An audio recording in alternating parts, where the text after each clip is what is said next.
นะโมตัสสะภะคะวะโตอะระหะโตสัมมาสัมพุทธัสสะนะโมตัสสะภะคะวะโตอะระหะโตสัมมาสัมพุทธัสสะนะโมตัสสะภะคะวะโตอะระหะโตสัมมาสัมพุทธัสสะ Hello everyone. Hello Maria. Hello Dhamma learner.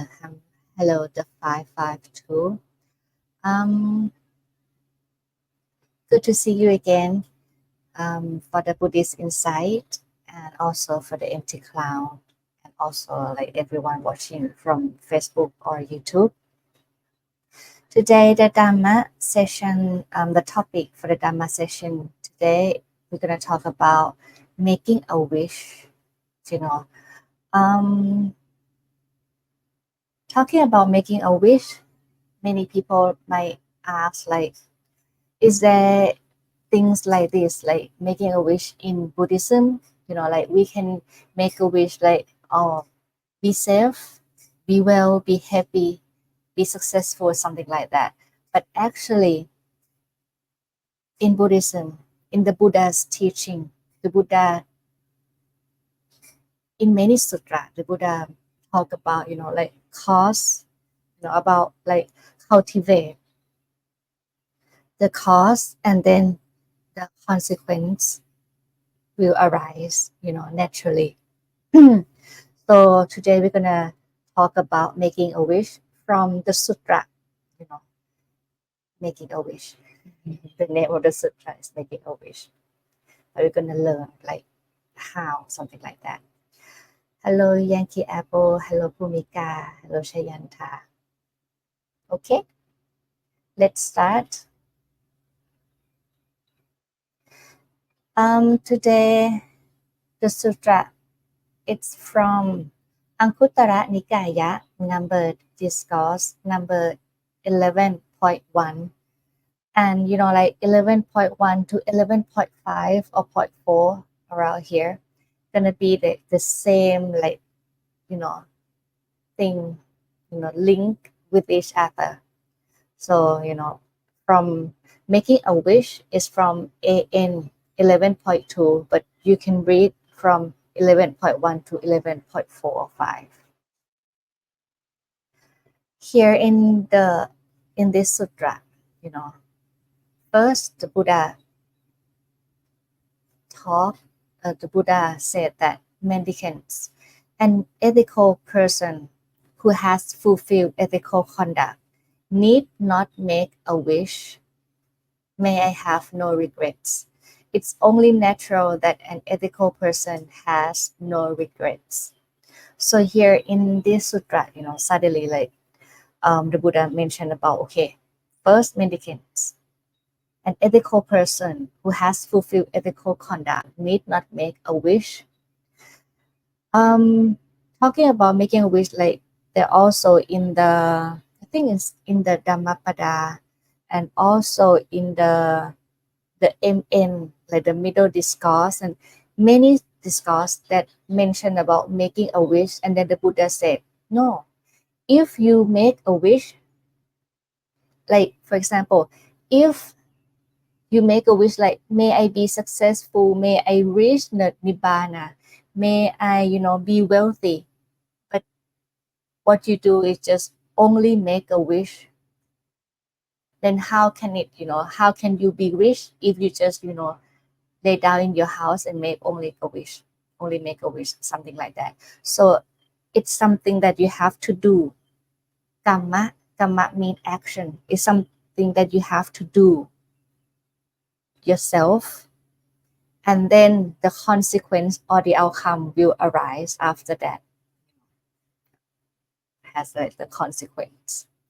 So in this sutra, the Buddha said, an ethical person, starting with the precepts, right? Starting with the conduct or ethics, who has fulfilled ethical conduct, doesn't need to make any wish that may I have no regrets. It's only natural that an ethical person has no regrets. So this is actually the purpose, the benefit. From Anguttara Nikaya 11.1, like the purpose, the name of the sutra, the purpose said, the Buddha mentioned about the purpose for the purpose of the precepts or ethics or conduct, the moral conduct. Why do we have to keep the precept? Why? The Buddha clearly stated that the purpose of keeping the precept is to not have any regrets. Why do I have why do I um restrain myself from killing? Because if you kill something, like some animal, some people, something like that, you have the regrets inside, right? When you tell lie, you have regrets like, oh, I don't feel really good about that. Will that person know the truth? Something like that. When you steal someone's belongings, then you have regrets. So when you keep the precept, the purpose, the benefit of it is to have no regrets. And when you have no regrets, the mind is going to be stable. Meaning of the word sila is stable, normal, and I think cool. So the state of the mind gonna be like normal like this, not just like trembling because of you have the regrets.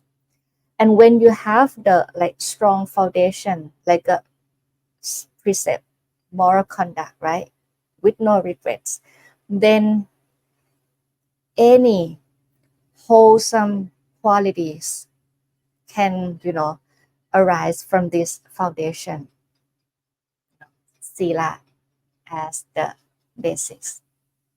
Okay, when you have no regrets, you need not make a wish. You don't have to make a wish that may I feel joy. It's only natural that joy springs up when you have no regrets. It's something that natural. You don't have to make any wish like may I feel joy. No, you don't have to. When you have no regrets, then you feel joy. When you feel joy, you don't need to make any wish that may I experience rapture. It's only natural that rapture arises when you're joyful. When your mind is full of rapture, or piti in Pali, you don't need to make any wish, may my body become tranquil. It's only natural that your body becomes tranquil when your mind is full of rapture. It's something as a natural process. When your body is tranquil, you don't need to make any wish that may I feel bliss or happy. Like bliss here, actually in the Pali word, they use the word sukha. Sukha is happiness, but here's like blissful moment. It's more delicate than happiness in like normal people sense, something like that. So may I feel bliss, may I feel happy. It's only natural to feel bliss when your body is tranquil. When you feel bliss, you need not make a wish. May my mind be immersed in samadhi, one-pointedness of mind. It's only natural for the mind to become immersed in samadhi when you feel bliss.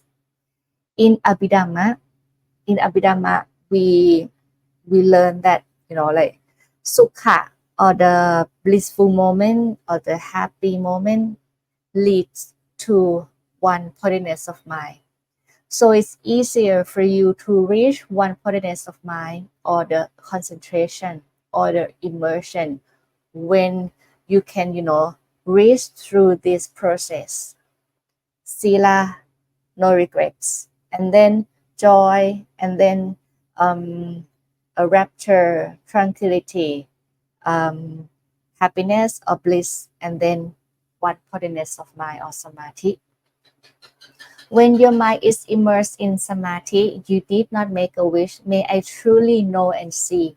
It's only natural to truly know and see when your mind is immersed in samadhi.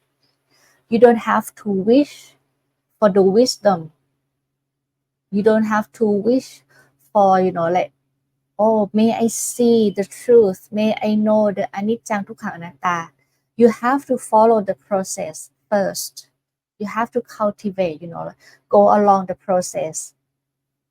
And then when you reach the samadhi, when the mind is in one pointedness of mind, and then you will know and see for yourself without wishing. When you truly know and see, you need not make a wish. May I grow this illusion. It's only natural to grow this illusion when you truly know and see. When you disillusioned, you need not make a wish. May I become dispassionate. It's only natural to grow dispassionate when you're disillusioned. When you're dispassionate, you need not make a wish. May I realize the knowledge and vision of freedom. It's only natural to realize the knowledge and vision of freedom when you're dispassionate. So here I'm gonna explain later on, about this process. But if you remember that when we talk about the 7 factors of awakening of the true liberation, you know, it all has to, follow the process, right? Like if you like familiar with the session that I've taught, right? With the sutra from the 7 factors for true awakening, Pochanka or Vimuttayatana, like the factor for liberation. In these 2 discourse, the Buddha clearly mentioned about, the process, like how to reach the Nibbana, the final like awakening, the true liberation. But what I would like to point out in this session that, everything has like cause and effect. Everything has like condition, right? And from the start, what is it? Precepts or ethics. So it's very important for you to know the, like, why should I keep the precept? Why? Because the precept gonna lead you to the final destination on Nibbana. How? When you fulfill the moral conduct, the ethic, right? Having no regrets. You live like the normal life, no regrets whatsoever. Then after that, follow the process, right? Like, okay, joy, and then what else? Joy, and then rapture, and then tranquility, and then bliss or happiness, and then samadhi, one pointedness of mind, right? And after that, when you the mind is stable and still, one pointedness, in the state of like concentrated, like just like the still. Then when things arise and cease, you will truly know and see right in that moment. But how to reach the, be able to know and see, the mind has to be still, stable in the meditative state, or, one pointedness, right?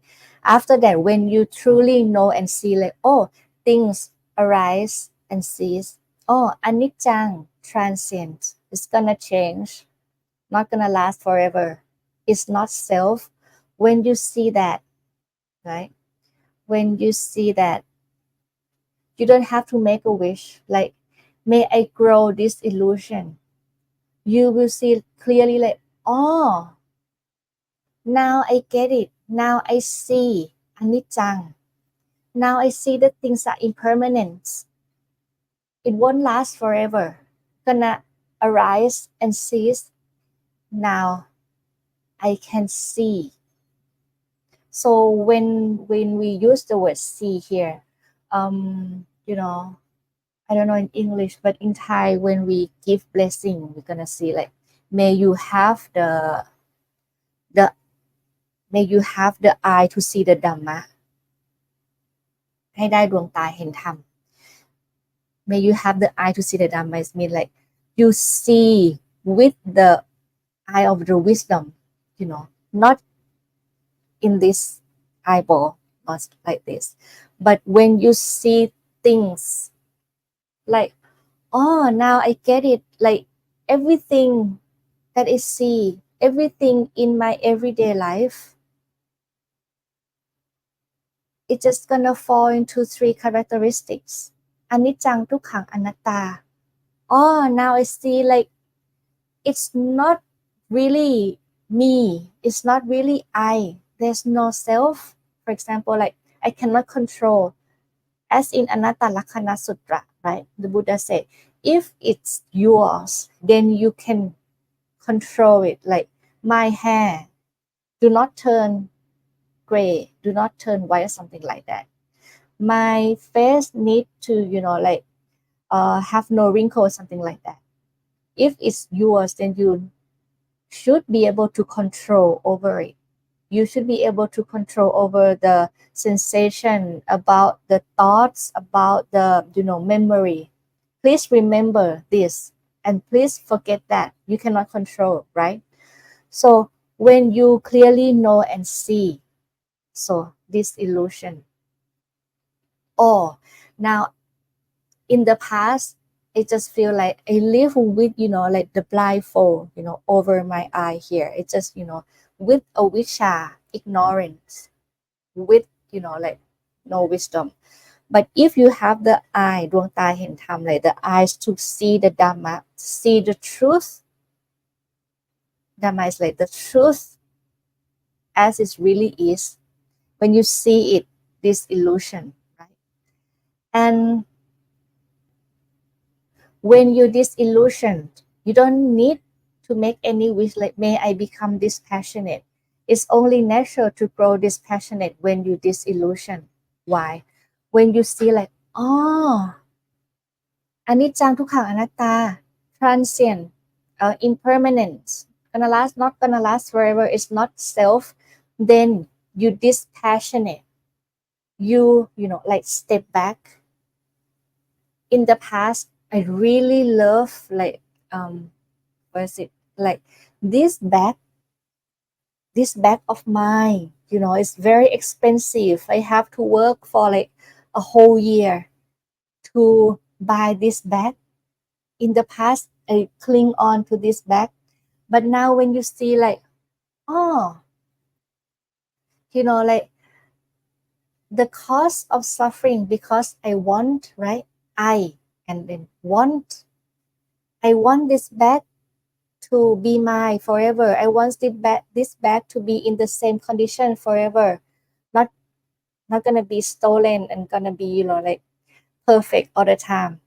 But when it changed, when like oh, because I cling on to it, suffering arise. But if you don't cling on to it, no suffering from this bag. When you disillusion, when you know things like this through the meditative state of mind, you're gonna see, open your eye through the meditative state of mind, right? Know and see. So when you disillusion, then you dispassionate. You like, no, I'm not gonna cling on to it anymore.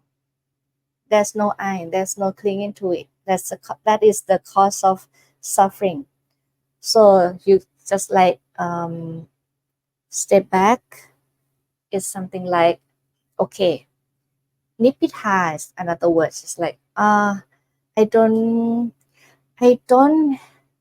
fancy that anymore. I know I don't fancy that. It's not like the anger, it's not like the hatred, it's not like the disgust feeling, but it's just like not disgust because you hate it. When you hate tosa, it's unwholesome qualities. But if you know that it's suffering, when you know like why should I cling on to it, because it's gonna change. When you know the truth, then you um like what can I say, like draw back, right? Yeah. It's just like, okay, I know it's fault, I know it's like a burden or something like that, so I don't cling on to it. Sarah asks seeing me Dhamma Chakku or vision here. Yes, Chakku. Yeah, thank you for this. Dhamma Chakku is like the eye to see the truth. They use the word Dhamma Chakku, but in Thai they use the word ดวงตาเห็นธรรม the eye to see Dhamma. Okay, so after this illusion, then the dispassionate. When you dispassionate, you need not make a wish. May I realize the knowledge and vision of freedom. You will be free from attachment, free from clinging naturally. It's just like when you, for example, when you have one boyfriend, for example, right? And up in the first, like 3 or 4 months, like, oh, everything just so good, right? But after that, when you experience, like for example, in the first 3 or 4 months, people say like, oh, this guy is not good, this guy is like do bad things, you should not date with this guy. But you say like, oh, no, he's good for me, like he's the best person in my life, something like that. But after that, after you experience for yourself like 6 months or something like that, and like, oh, now I know and see from myself that this person, like not really good. Now when you know and see that, oh, this person is not really good, right? So this illusion, and then you just like step back, dispassionate, and then after that you will like break up with him easily, compared to like, I want to break up with him like from the first 3 months. It's very hard, right? But when you know and see for yourself the fault, the bad side, then dispassionate and freedom. Ojim Mekati said, in Ireland we say seeing through the mind's eye. There's like different translation, right? Seeing through the mind's eye. Interesting. Okay, so this is like dispassionate, and then the freedom, liberation. In this sutra, the Buddha later said, the knowledge and vision of freedom is the purpose and benefit of dispassion. Dispassion is the purpose and benefit of disillusionment. Disillusionment is the purpose and benefit of truly knowing and seeing. Truly knowing and seeing is the purpose and benefit of immersion or samadhi, concentration. Immersion is the purpose and benefit of bliss or happiness. Bliss is the purpose and benefit of tranquility. Tranquility is the purpose and benefit of rapture. Rapture is the purpose and benefit of joy. Joy is the purpose and benefit of not having regrets. Not having regrets is the purpose and benefit of skillful ethics. Okay. Sarah asks, before seeing things and letting things go, is it a necessary process to experience it first, just to truly realize the dukkha? Is it necessary process to experience it first? When like there are two to answer this question, you have to understand that there are two kinds of wisdom. Actually, like you can say like three kinds of wisdom, right?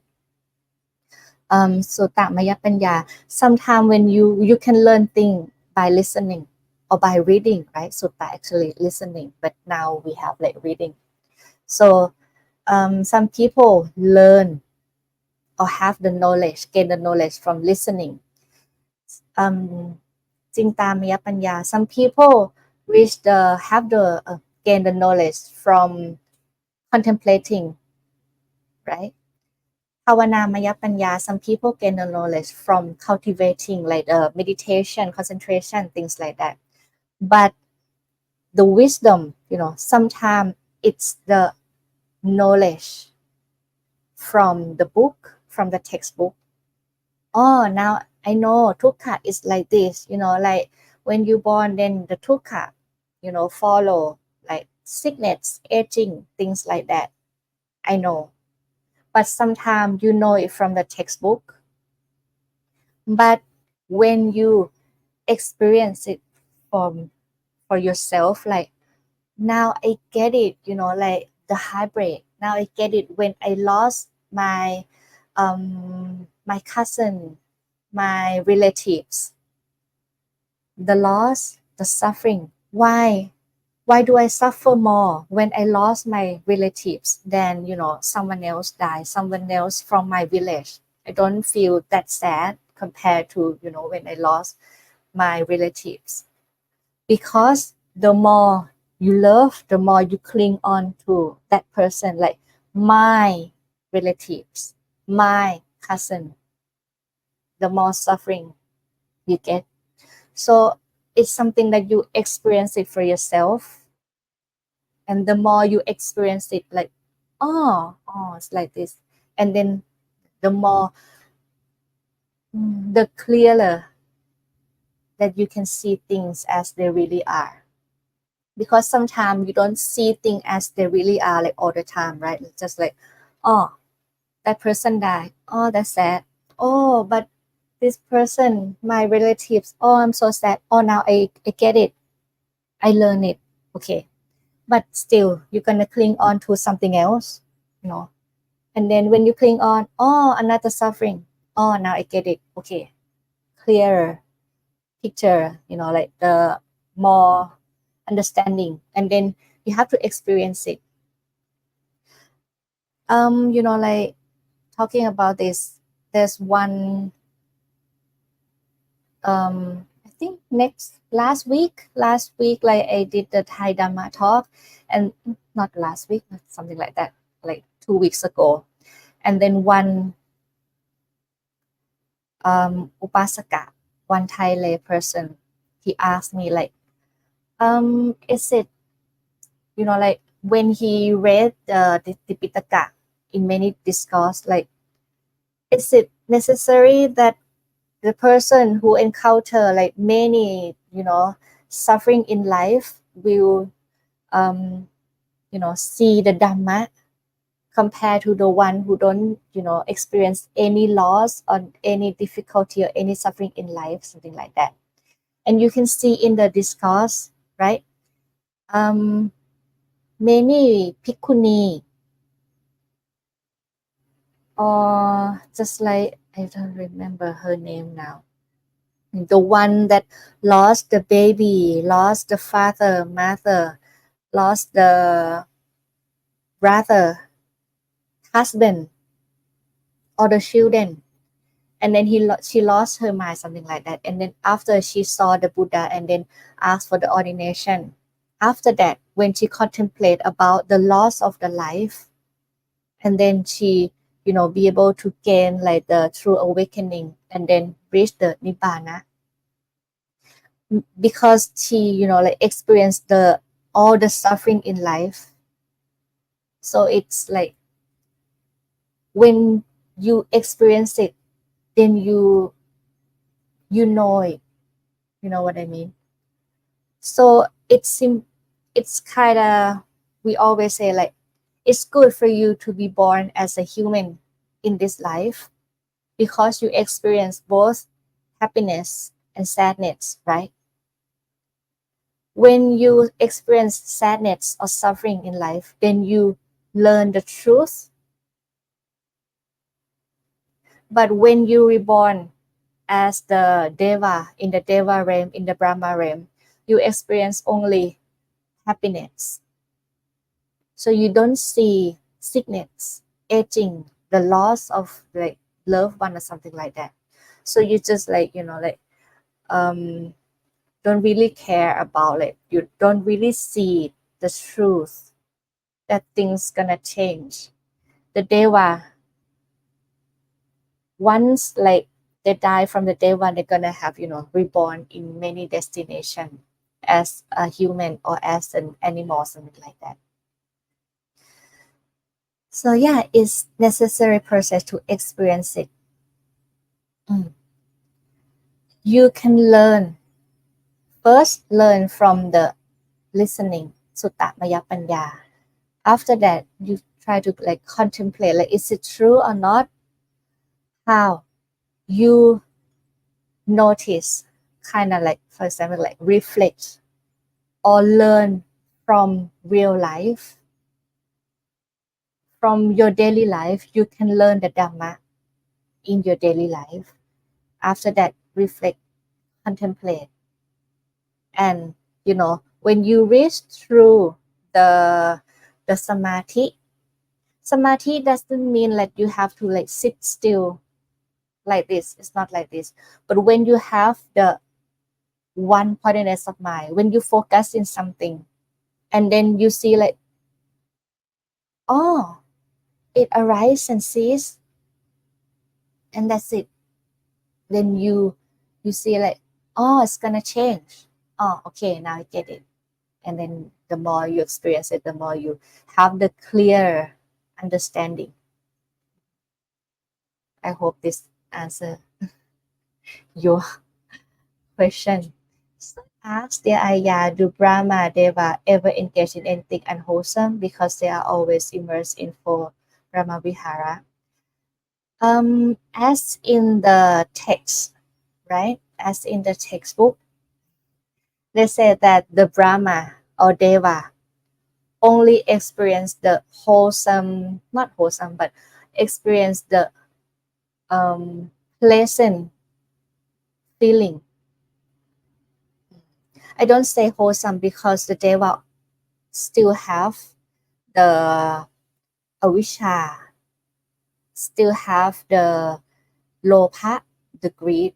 I want this, I want that. So Deva and Brahma still they experience only pleasant feeling, mainly pleasant feeling. And the lower realm, animal, hungry ghost, the creature in hell, and also what is it? Asulakai, red, Asulakai, Satirasha, Satarok, and like angry ghosts. Like there are four in lower realms, right? They only they experience mainly unpleasant feeling. But for the creatures in hell, they experience only unpleasant feeling. Mm. Hungry ghost, angry ghost, in Pali, Peta, Asulakaya, and then the creatures in hell experience only unpleasant feeling. But the animals experience both pleasant and unpleasant. Some dogs, like the stray dogs, experience like both pleasant and unpleasant, right? Because some stray dogs, stray cats, we like human, take care of it, give food, give, you know, like a toy or something like that. So still have the pleasant. Sud said, I'm not sure how you could be worse off since most of the unwholesome conditions we human face they have lost access to, which seem wonderful.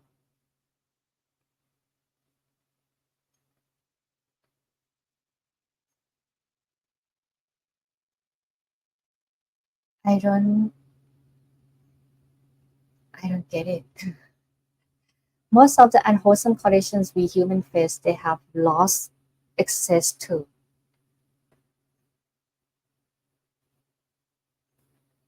They, I don't get it. So, but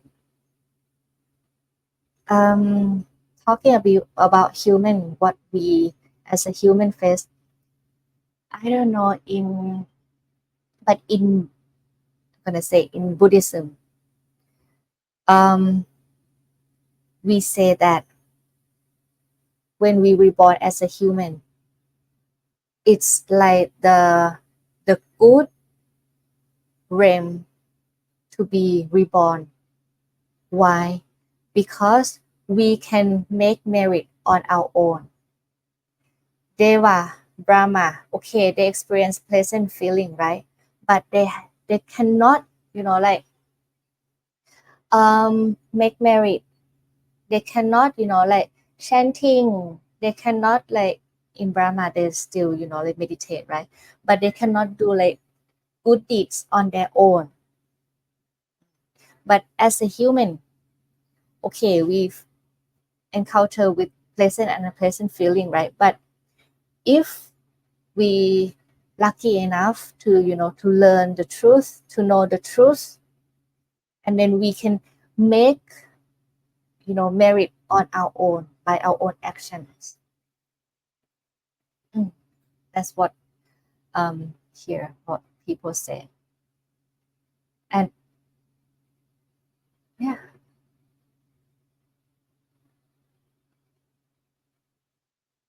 Sarah asks, is attachment to the Dhamma something okay to have, or also needs to be controlled or dropped eventually?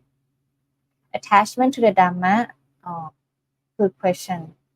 Attachment to the Dhamma, we don't, if we attach to the Dhamma, let's think like this. We use the Buddha said in one sutra that the Noble Eightfold Path, it's like the raft for you to reach to another shore, for you to reach to the true liberation. But when you stay in this shore, but you want to cross to another shore, to that shore, to the place, to the state that like no more suffering. You want to reach to another shore. How can you reach that? Then you have to make something. Here the Buddha said, cultivate wholesome qualities, cultivate or follow the path, the Noble Eightfold Path. It's just like to build the raft for you to reach another shore, right?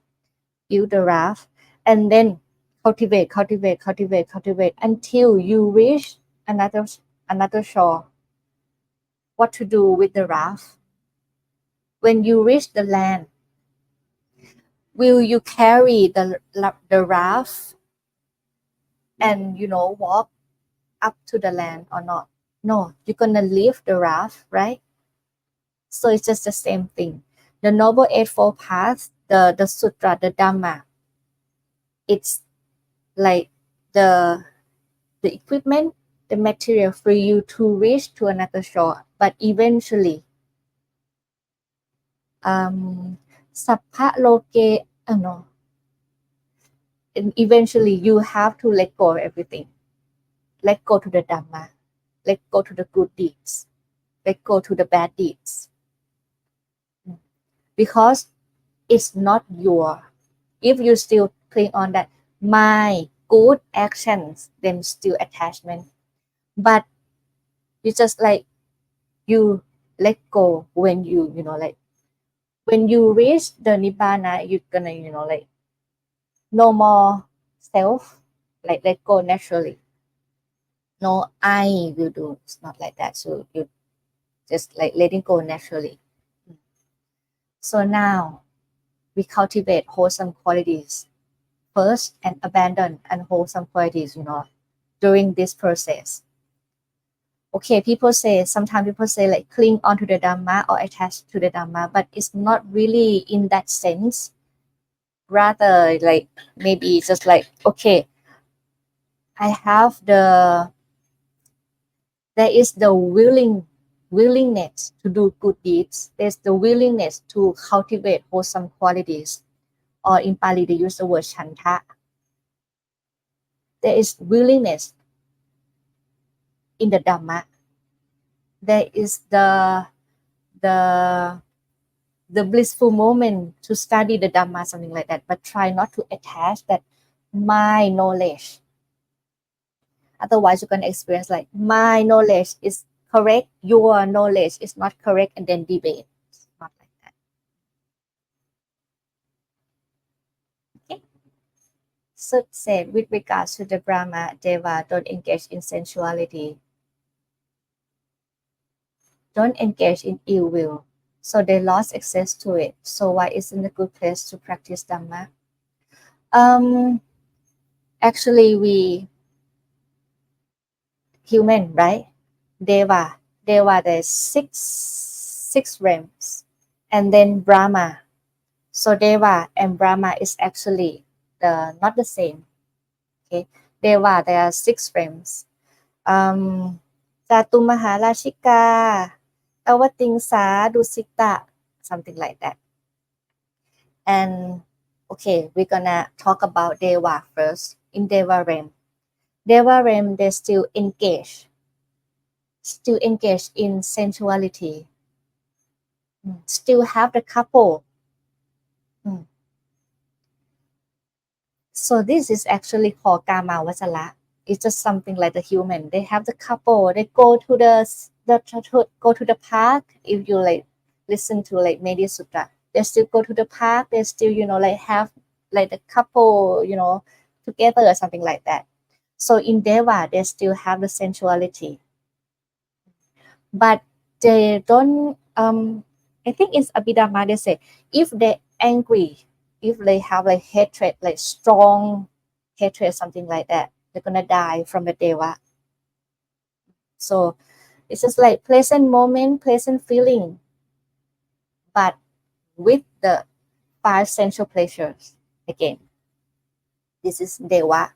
So it's not a good place to practice Dhamma. Why? Because when you see like all good things, good people, good thing, pleasant park, I can, you don't have to do like they still have the work to do, but they don't have like stressful conditions, something like that. So you don't really see anicca dukkha anatta, right? And they in the Deva realm, they will stay young, like 15 or 16 years old all the time, up until when they're gonna die from the Deva. They're gonna have like a sweat in the armpit, or like the color of the clothes, like not as bright as before, something like that. That is in many sutra.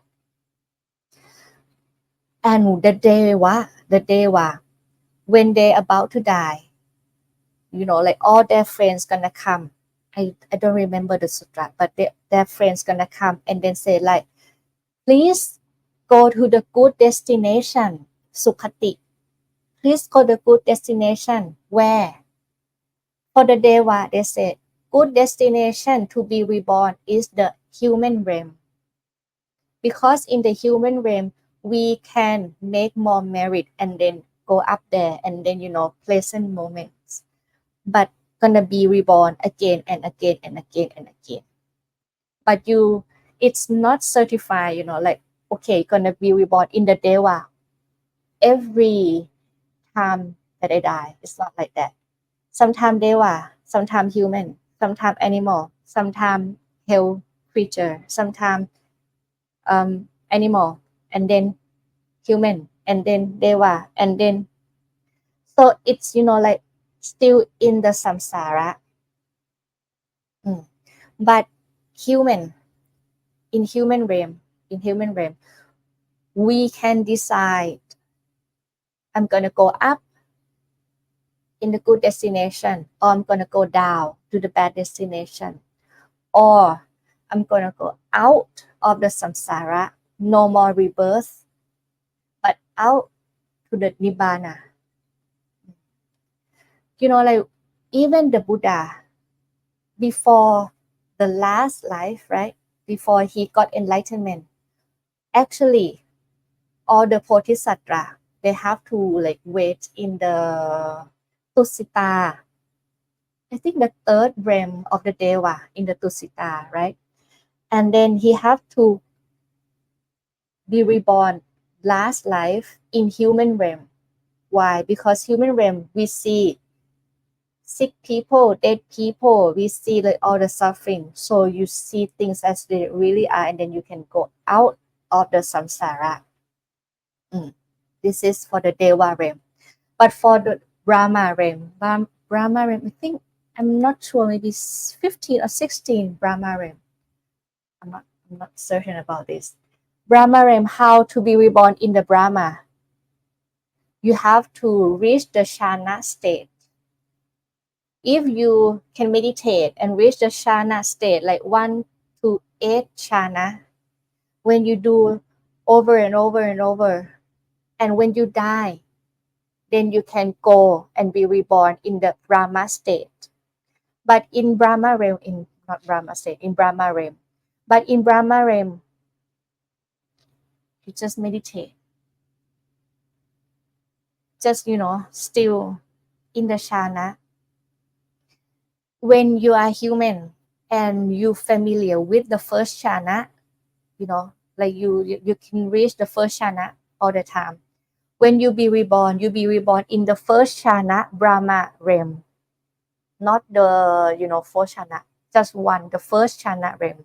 And you're just gonna, like meditate. When the Buddha, um, go to the human realm to give the teaching, you don't know anything. You just meditate for a long, long time. So that's why people say like, don't waste your time, be reborn in the Brahma realm. Because you're gonna live for a long time, but eventually you're gonna be reborn as the human or as animal again, because you're still in the samsara. But human can out of samsara. Okay. But Deva in the first frame of Deva, Jatu Maharashika, they still have the Dhamma hall. They still have the Dhamma teaching every Uposatha day, as described in the sutra. But they don't see the suffering. Okay. Dhammika said, Namaste Ayya, I feel that suffering makes unwise person to choose bad ways, drugs, etc., and a wise person to choose Buddhism. So wisdom, the one which is important. What is? So wisdom is the one which is important. Gonna say like wise or unwise, trained or untrained person. If that suffering makes unwise person to choose bad way because they don't have the Kalyana Mitta, the good friend to guide, which direction for you to live your life, something like that.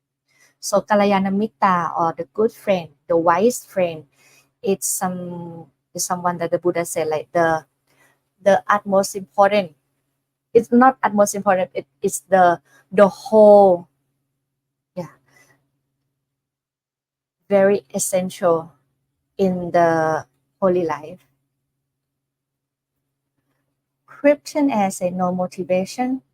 I don't know. Also, perhaps. Okay. Christian as said about the Deva and the Brahma, right? Yes, because they don't see, as Christian as said, they don't see the first noble truth. Like, why you say sickness? I don't see sickness. Why you say like Aging, I don't age, I'm still young, something like that. So they don't see the first noble truth. So it's just like, I don't see it. Dhamma learner said, I just want to say hello while you're live broadcasting. Okay, all keep safe and well. I will watch later. Okay.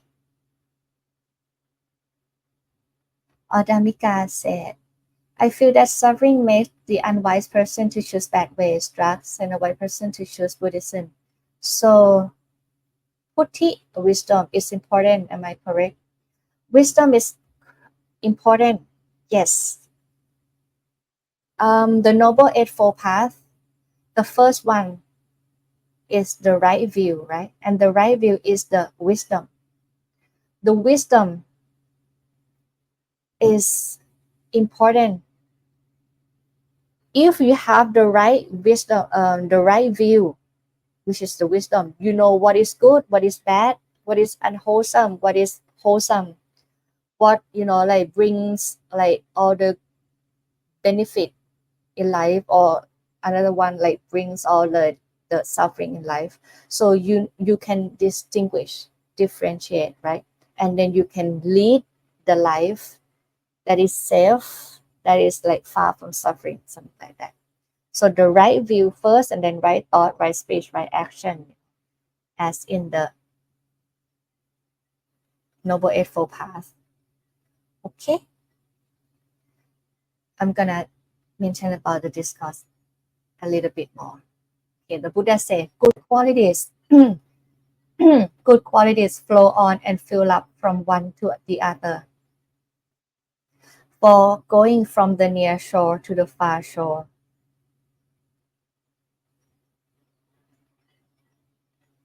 Yes, Bhumika said, so true. Wisdom is so important, and with all Dhamma talks, we learn so many things. Yes, and also I would like to mention about this vital condition. So it's just like the something that like as I mentioned earlier, Anguttara Nikaya 11.1 to 11.4 or 5 is all connected. Here, the Buddha said in another sutra, an unethical person who lacks ethics has destroyed a vital condition for having no regrets. So here the Buddha used a different word, right? From like, okay, this is the benefit, this is the purpose, or you don't have to wish for things to happen, but if you have this, then the consequence arise, something like that. In this sutra, the Buddha talk about if you lack ethics, you destroy a vital condition for having no regrets. When there are when there are regrets, one who has regrets has destroyed a vital condition for joy.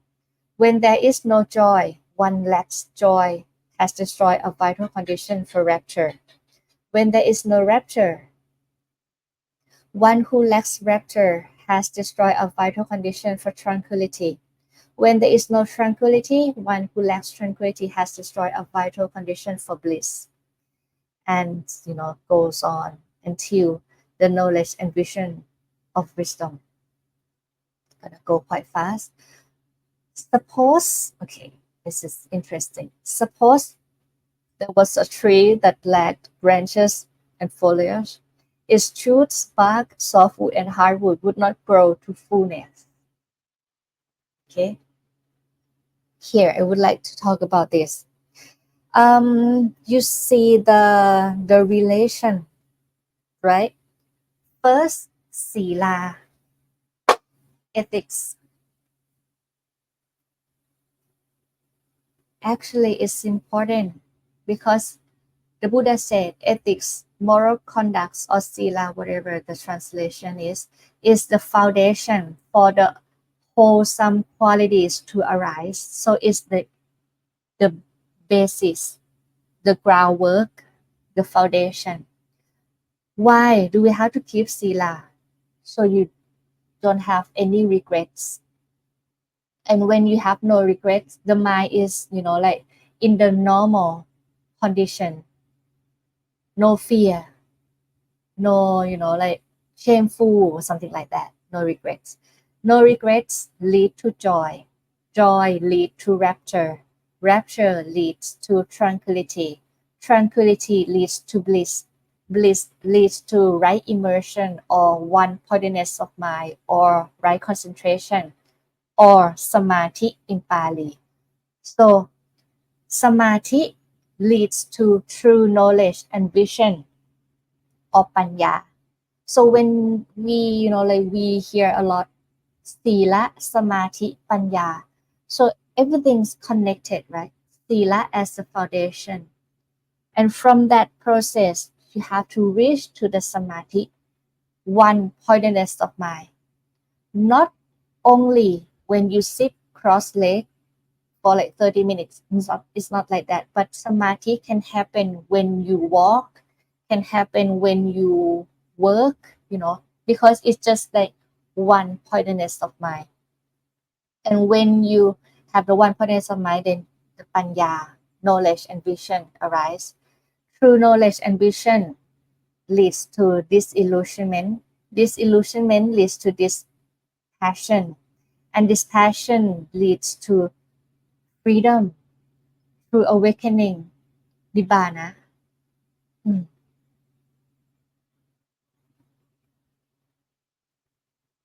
And if we're gonna put the Noble Eightfold Path here in the picture, see, sila. The first one that who said Bhumika said, like, okay, wisdom is so important, right? Right view is the first thing in the Noble Eightfold Path. The Buddha right view first. Why?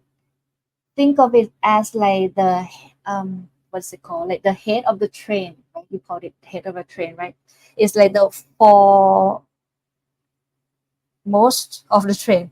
So if you lead to the right direction, then everything, right thought, right speech, right action, right effort is gonna be like all right, right? But if you have the wrong view, and then everything, what you do, what you think, what you act, the effort, everything gonna be in the wrong direction. So the wisdom or the right view first, right? When you have the right view, and then after that, sila. Sila, what is it? Right speech, right action. Oh, actually, right thought and right view is the wisdom. Sorry, I make the mistake. Right thought, right view is the wisdom. Right speech, right action is the ethics or the sila, right? No regrets. And after that, you have the right effort. Cultivate wholesome qualities, abandon unwholesome qualities. And you practice, you meditate, you practice to have the right mindfulness according to the four foundation of mindfulness. Satipatthana, four satipatthana. When you cultivate, the right mindfulness, then after that, the joy, the rapture, tranquility, bliss arise. So some people say, like joy, rapture, tranquility, bliss is the process when you is something that you're gonna experience in the meditative state of mind and gonna reach to the one pointedness of mind or the right concentration. And from the right concentration, right, then the wisdom, you see all it arises, it sees, all is not mine, all is not self, even the mind is not, does not belong to me, something like that. And after that, gonna be in the process. If you study this sutra, then you compare to the 7 factors of awakening, Bodhisattva, gonna be like the same thing. And very interesting to know that, wow, like this discourse is actually all connected. The four, the four noble truths, the noble eightfold path, the Bodhisattva, 7 factors of awakening, the 5 vimuttayatana, the 5 factors for liberation, just different word, but actually it's like in one like whole picture. Very interesting. Okay, that's it. What I've prepared for you, that's it. Any question? Sarah say, yes, Sila creates condition for Samadhi. Samadhi creates condition for wisdom. Reversely, no Sila, then no Samadhi. No Samadhi, then no wisdom. Yeah, totally makes sense. When people, like learn about Buddhism, normally they say like, okay, meditation. I need to reach the jhana stage. I need to reach the meditative state of mind. So I have wisdom. Or some people come and learn about wisdom. Okay, I'm going to learn this and that. But actually, the Buddha mentioned in many discourse that sila, precepts, is the foundation. If you wish to reach the, have the right concentration, but you still don't have the ethics or the sila, you cannot reach the one pointedness of mind. Why? Will they know the truth? Oh, maybe I have to, like make another lie. Or, like many thoughts, many regrets, anxiety and stress and many things, like it's the mind is not in the normal state. So it's hard to reach to the like bliss or to the, one pointedness of mind. So actually, you need to learn about Sila, Samadhi, and Panya. Sila is the create condition for Samadhi. Samadhi create condition for Panya. Panya create condition for liberation.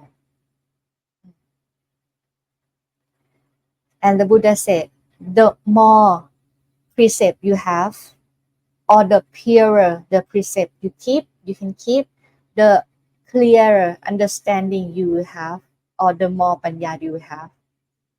Just like when people wash their hand using the hand, wash the feet using another feet.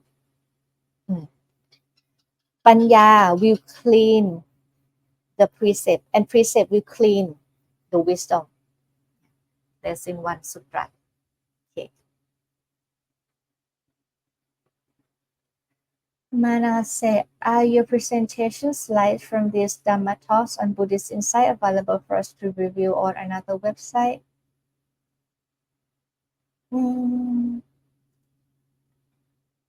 Another website? Which website? For Buddhist insight? Maybe no. I don't think so. But if you wish to have the presentation slide, how? Maybe I'm gonna do like the link in the, what's it called, Google Drive or something like that, and then I'm gonna attach in the Buddhist Insight YouTube. Okay. Review somewhere else. I don't post in anywhere, but I'm gonna create the Google Drive, right? Is that Google Drive? Yeah, the link for you, and then post it on the comment section on the Buddhist Insight YouTube. Okay. Because when I do the, like the slides, it's just like only in the, when we do the talk. Okay. Any more question? Good morning, Maria. Thank you everyone for, coming in and, learning together. Yeah. Okay. Manase, thank you for such a beautiful Dhamma talk. Thank you everyone. I hope you understand and learn something like useful, that, and then, have the rapture, the blissful moment that the Buddha's teaching is the truth, and you can even just study, even just read, even just listening, even just listen to the Buddha's teaching is just like give us the rapture, give us the blissful, the happiness. That's not, like that is pure, right? Pure happiness. It doesn't cling on to the five sensual pleasure, but just something that when you learn the truth and then wow, this is wow. It actually makes sense. It actually like the truth that we can practice and we can learn in our daily life. Mm. The Buddha said the Dhamma, the Buddha teaching is something that you should embrace, right?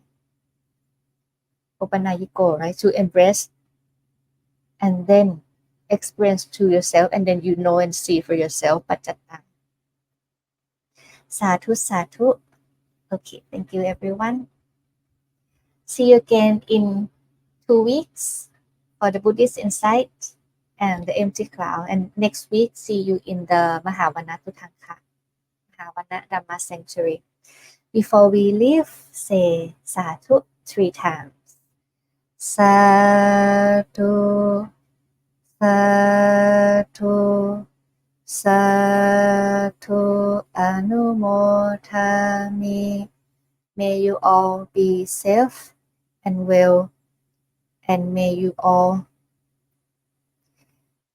cultivate the wholesome qualities, abandon unwholesome qualities, and then may we reach the true liberation, the true awakening by following the Noble Eightfold Path.